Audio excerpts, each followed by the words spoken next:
Get your ex-boyfriend back using emotions and pain to get him back.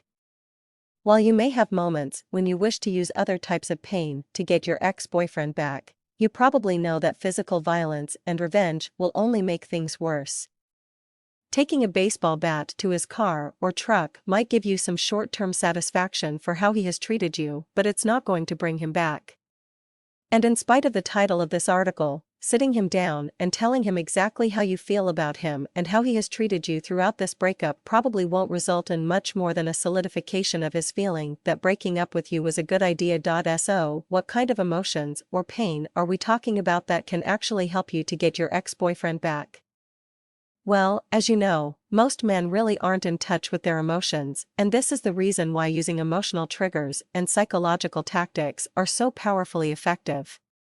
All your ex is going to know after a while is that he can't stop thinking about you, that he is sorry for breaking up with you, and the pain of being apart from you is so overwhelming that it is less painful to break down and ask for your forgiveness and try to get back together with you.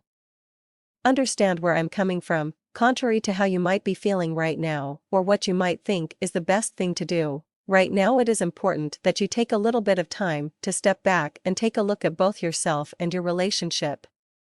You know your ex better than anyone right now, and while there are a few character traits that are common the vast majority of men, there are probably a few things that you know about your ex that are unique to just him. Both positive and negatives that you can keep in your hip pocket as you are coming up with a plan for what might really tweak your ex's ego and emotions. The root of your plan to get your ex-boyfriend back, though you should know that it is vitally important that you get yourself together and prepared for this endeavor. There are going to be times when you just want to cry or break down and tell him that you love him. But in relationships where emotions are all out of whack, it is important that you keep your composure. You are going to have to hide your feelings and your heart from him so you don't appear desperate or needy. Desperation and neediness are two of the biggest turnoffs for guys. A woman that is easily obtainable and is actively pursuing a guy lacks value and is often taken for granted, as you probably already know. Meanwhile, a woman that is happy all the time, fun to be around, and is a little coy brings out the hunter in any man, and the challenge of the chase can be a motivating emotion in itself for most men. Your boyfriend included. As you reflect upon your relationship and your ex-boyfriend, I think you will see that just like a little boy who puts his hand on a hot stove because he likes the color of the burner, he will soon find the pain of being away from you unbearable.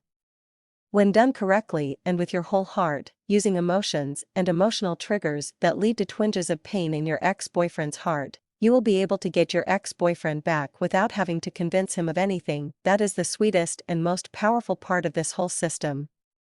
It will actually be his idea to come back to you, and soon you will see that it is him pursuing you instead of the other way around. Soon it will be him hurting from your breakup and wanting to get back together instead of you. Or at least that will be what he will be thinking.